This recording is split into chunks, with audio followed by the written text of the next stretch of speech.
ज्यावेळेस ओबीसीसाठी मंडल आयोग लागू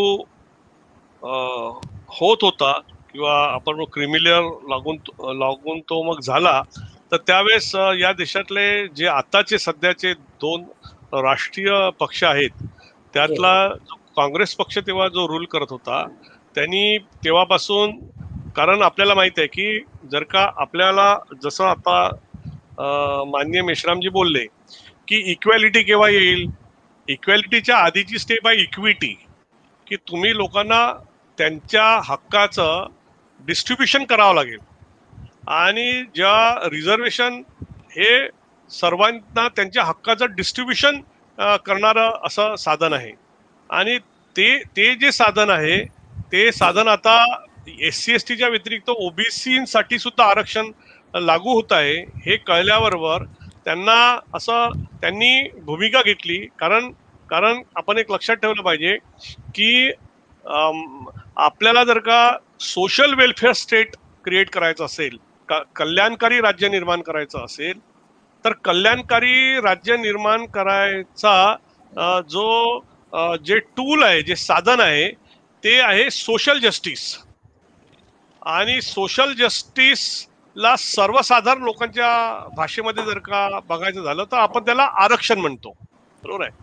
आणि हे जे आरक्षण आहे हे भारताच्या संविधानाच्या जे फंडामेंटल राईट्स आहेत त्याच्यामध्ये आर्टिकल 15(3) मध्ये महिलांना विशेष अधिकार, 15(4) मध्ये शेड्यूल कास्ट, शेड्यूल ट्राईब आणि ओबीसींना विशेष अधिकार, आणि 15(5) मध्ये शिक्षणामध्ये, आणि मग एडेड असो किंवा अनएडेड कॉलेज असो, ती जी 2005ची IIT IMC ओबीसीची लढाई आली तर त्यावेळेस SC ST ओबीसींना प्रायव्हेट असो की एडेड असो अनएडेड एज्युकेशन इन्स्टिट्यूशन मध्ये जे 93rd अमेंडमेंट आलं होतं त्यानुसार खाजगी शिक्षण संस्थांमध्ये सुद्धा आरक्षण, ही लढाई आपण सातत्याने लढून राहिलेलो ऍक्च्युली.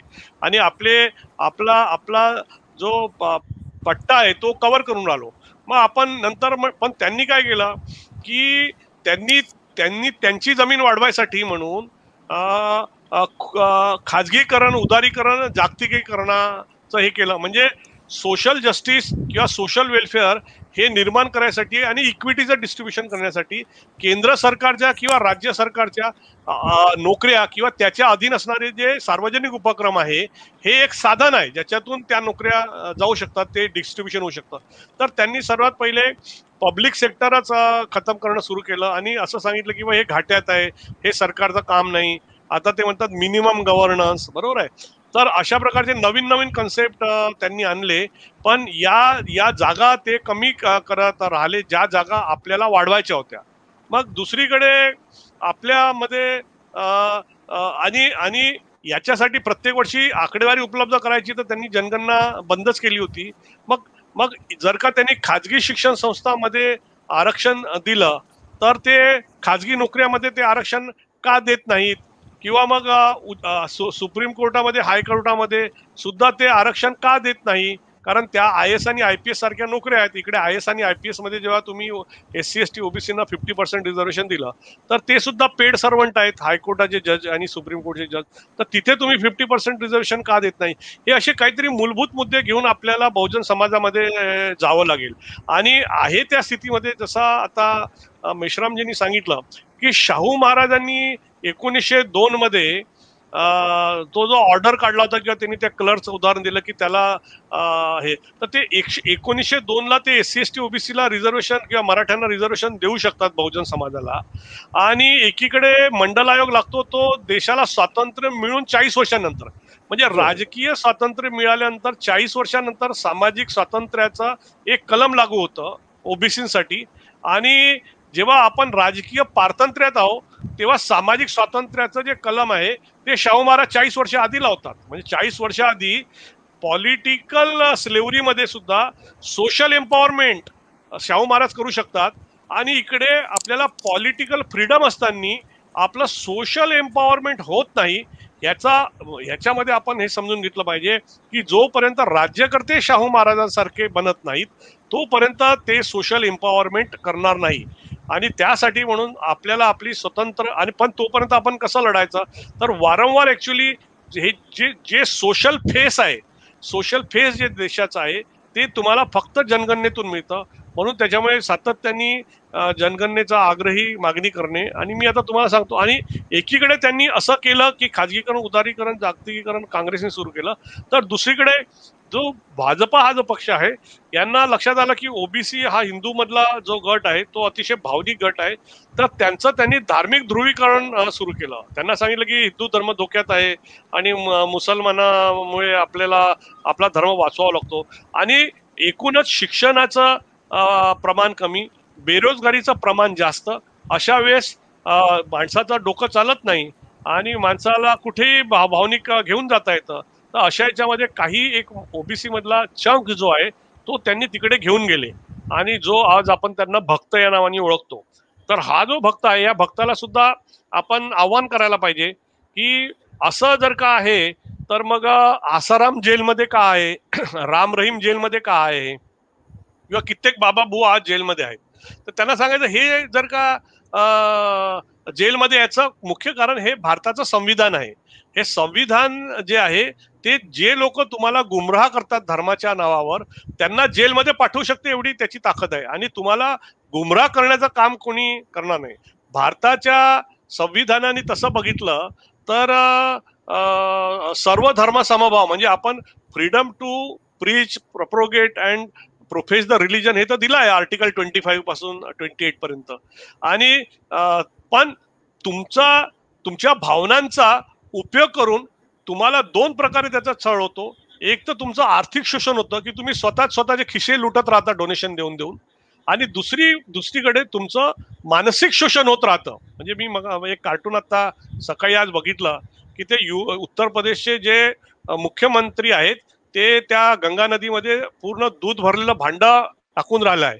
आणि त्या तिथे खाली कॅप्शन लिहिलं होतं, अतिशय हे होतं की भावनाओं का खेल देखिए कि जो दूध है जो पीना है वो गटरों में बहाया जा रहा है और जो मूत्र है वो लोगों को पिलाया जा रहा है. बघा, म्हणजे गाईचं मूत्र लोक पितात, म्हणजे लोकांना जी जी कुठल्या स्थितीत आणलेलं आहे की जी मूत्र लोक पितात आणि जे गाईचं दूध प्यायला पाहिजे ते फेकून राहिलेत ऍक्च्युली गंगेमध्ये. तर म्हणजे लोकांना किती लेवल पर्यंत गुलाम करण्यात आलेला आहे, मानसिक गुलामी करण्यात आलेला आहे. तर इथे त्यांना सातत्याने आपल्याला चॅलेंज करत राहावं लागेल. मला असं वाटते हा काही वन पॉइंटेड प्रोग्राम बनून चालणार, मूल निवासी हा जो प्रोग्राम आहे तो तर चाललाच पाहिजे, पण त्यासोबत वेगवेगळ्या फ्रंटवर आपण ऍक्च्युली तो मानसिक गुलाम कसा आहे, त्याचं आर्थिक शोषण कसं आहे. जसं आता आम्ही ओबीसी सेवा संघाद्वारे आणि समाजाची स्थिती बघून ते प्रबोधन करावं लागतं. जसं 4थ्या वर्गातला पोरगा आहे त्याला तुम्ही 5व्या वर्गातलाच गणित शिकवू शकता, त्याला तुम्ही जर का 11व्या वर्गातला गणित शिकवाल तर तो थोड्या वेळाने तुमची ट्युशन सोडून जाईल ऍक्च्युली. तर त्याला आम्ही सांगितलं की तुम्ही असं करा, देवळामध्ये जा, तुमचा जर का देवावर विश्वास आहे तर, कारण तुम्ही हिंदू आहात त्याच्यामुळे तो तुमचा अधिकार आहे देवळामध्ये, पण देवळामध्ये जाऊन ऍक्च्युली तुम्ही काही डोनेशन देऊ नका, त्या दानपेटीत काही टाकू नका. कारण देवळामागे जी इकॉनॉमी आहे त्या इकॉनॉमीवर तुमचंच नंतर शोषण होतं हे त्यांना समजायला लागलं. तर आता ओबीसी सेवा संघाचे जे भारतामधले जे सिम्पथायझर आहेत, जे ओबीसी आहेत, ते देवळामध्ये जातात, देवाला नमस्कार करतात आणि ते तिथे काही दानपेटीमध्ये पैसे टाकत नाही. आणि ते पैसे आम्ही त्यांना सांगतो की तुम्हाला आता जर का एज्युकेटेड झालेले आहे, तुम्ही क्वालिफाईड आहे, 10वी 12वी ग्रॅज्युएट्स आहात, तर ते पैसे तुम्ही सामाजिक कार्यामध्ये कुठेतरी टाका, सामाजिक संघटनेला द्या ऍक्च्युली. तर तो तो तो भाग त्यांना समजायला लागलेला आहे. आणि त्याच्यामुळे मी असा खूप मोठ्या प्रमाणामधला तो वर्ग म्हणत नाही, पण एक्झाम्पल म्हणून आपण जर का तामिळनाडूमध्ये गेलो तर तामिळनाडूमध्ये एम के स्टॅलिननी आता जो टेम्पल ऍक्ट आणलाय त्यांनी सरळ चॅलेंज केलं की बाबा देवळामध्ये पुजाऱ्यामध्ये 200 जागा आहे, तर मला त्यातल्या 69% जागा, तिथे 69% रिझर्वेशन असल्यामुळे 69% जागा मी या SC ST OBC पुजाऱ्यांनी भरत आहो. आणि 6 महिन्याचा जो डिप्लोमा आहे तंत्र मंत्र म्हणायचा, आणि तो संस्कृतमध्ये नाही, त्यांनी तामिळमध्ये सुद्धा तसे पुजारी तयार केले आहेत. आणि त्याला चॅलेंज मुंबई हायकोर्ट, मद्रास हायकोर्टामध्ये झालं. तर मद्रास हायकोर्टाने म्हटलं नाही, फंडामेंटल राईटमध्ये पुजारी हे सुद्धा एक प्रोफेशन आहे. आणि आर्टिकल 19(1)G जे फ्रीडम्स देतात भारतीय संविधानाद्वारे, ते म्हणतं की आज कोणी कुठलंही काम करू शकतं. म्हणजे मी माझ्या जातीने तेल यावून मी तेल्याचंच काम करत आहो का, मी इंजिनियरचं काम करत आहो, तुम्ही तुमच्या जातीने काय, तुम्ही स्पीकरचं काम करताय, तुम्ही आज ऑर्गनायझेशन बनवायचं काम करताय, आपण असेंब्ली, आपले जे फंडामेंटल राईट्स आहेत ते वापरू देत नसतील, पण आपण तर वापरू शकतो की नाही. तर आपण जर का ते, आणि आपण एवढ्या मोठ्या संख्येत लोक आहोत, हे जर का आपण जर का वापरायला लागलो, मग ते सुप्रीम कोर्टामध्ये चॅलेंज करायला गेले तर सुप्रीम कोर्टही म्हणतं की नाही, तो अधिकार तर द्यावाच लागेल, कारण ते हिंदू आहेत, ते सुद्धा पुजारी होऊ शकतात. तर अशा काही गोष्टी पेचामध्ये त्यांना, मग काय झालं, मग त्याच्या विरुद्ध कोण आला आता लक्षात घ्या. सर्वात पहिले तिथले ब्राह्मण वर्ग आला की नाही नाही, हा ट्रेडिशन आहे, हे मग ट्रॅडिशन आहे. तर भारतीय संविधानाचा आर्टिकल 13 सरळ सरळ म्हणतं, तिथे 2 फिल्टर लावलेले आहेत. 13(1) जो आहे तो म्हणतो की या देशामध्ये आजपर्यंत ज्या काही ट्रेडिशन्स किंवा जे काही कस्टम्स किंवा जे काही लॉ किंवा जे काही ऑर्डिनन्स, हे जे चॅप्टर 13 आहे याच्यामध्ये जे फंडामेंटल राईट्स दिलेले आहे, या फंडामेंटल राईट्सचं व्हायोलेशन करत असतील तर ते त्या क्षणापासून खतम होऊन जातील संविधान लागल्यापासून. आणि नवीन कायदे जर का बनवायचे झाले आर्टिकल 13(2) नुसार, तर त्याला त्या फंडामेंटल राईट्सचा आधार घेऊनच ते कायदे बनवावे लागतात.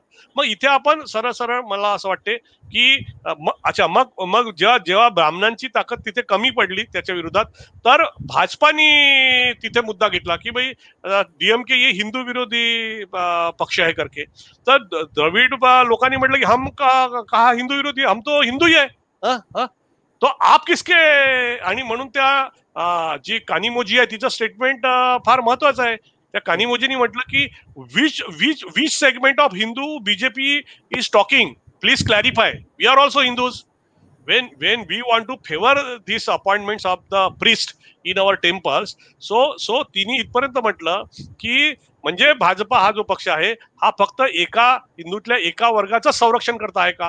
तर या स्टेटमेंटला जर का तुम्ही नॅशनल बनवलं, आता ते स्टेटमेंट कसं तामिळनाडूच्या लोकांपर्यंतच गेलेलं आहे, पण ते स्टेटमेंट तुम्ही जर का नॅशनल बनवलं, राष्ट्रीय स्तरावर ते स्टेटमेंट नेलं, तर त्याच्यातून पण प्रबोधन घडतं.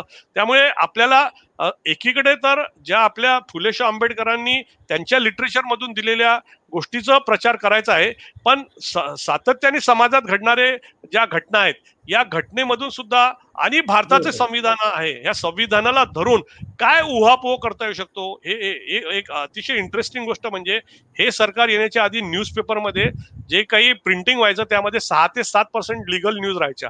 आता जवळजवळ 40% या हायकोर्टाच्या, सुप्रीम कोर्टाच्या किंवा या कोर्टाच्या त्या कोर्टाच्या किंवा लिगल मॅटर्सवर लोक बोलायला लागले. हे आपण लोक संविधानाची जागृती करतोय त्याचा परिणाम आहे. आज आज आज सर्वसाधारण लोक संविधानाबद्दल बोलायला लागले. हे आज ओबीसी जे जागृत झाले किंवा हे स्थानिक लोक आमचं आरक्षण गेलेलं आहे किंवा मराठा समाज म्हणायला लागला आम्हाला आरक्षण पाहिजे, ही आपली संविधानाची जागृती आहे. आणि संविधानाची जेवढी जागृती होईल, ऍक्च्युली संविधानाची जागृती म्हणजे संविधानाचं इम्प्लिमेंटेशन, आणि संविधानाचं इम्प्लिमेंटेशन म्हणजे या देशातून ब्राह्मणशाहीचा नाश होऊन या देशामध्ये सामाजिक लोकशाहीची निर्मिती होणे. म्हणून बाबासाहेबांनी म्हटलं होतं की मी फक्त तुम्हाला पॉलिटिकल फ्रीडम देतो आहे, एक व्यक्ती एक वोट, म्हणजे तुम्हाला फक्त मी राजकीय लोकशाही दिलेला आहे, पण या देशामध्ये सामाजिक लोकशाही निर्माण करणं किंवा आर्थिक लोकशाही निर्माण करणं हे मी ज्यांच्या हातात संविधान देत आहोत त्यांचं काम आहे. मग संविधानाचं जे काम आहे ते काम ऍक्च्युली आपल्याला असं वाटतं की मुख्यमंत्री करतो किंवा प्रधानमंत्री करतो, तसं नाही, एक साधारण व्यक्ती सुद्धा ते काम करू शकतो. म्हणजे एक्झाम्पल म्हणून मी म्हणतो की असे कित्येक कायदे आहेत जे सुप्रीम कोर्टामध्ये, हायकोर्टामध्ये एखादा व्यक्ती जाऊन चॅलेंज करतो आणि त्याला सुप्रीम कोर्ट म्हणतो की ऍज पर कॉन्स्टिट्यूशन हे असं करता येऊ शकत नाही. तर मला असं वाटतं की आपण त्या फ्रंटवर, लिगल फ्रंटवर सुद्धा आपली एक मोठी बॉडी असली पाहिजे. आणि कारण हायकोर्ट आणि सुप्रीम कोर्टाचे जेही निर्णय येतात त्याला एक व्यापक असा प्रचार मिळतो, एक प्रसार मिळतो, त्याला लोकांपर्यंत जातात ते शिकलेल्या वर्गामध्ये. तर तो पण एक आस्पेक्ट लक्षात ठेवला पाहिजे.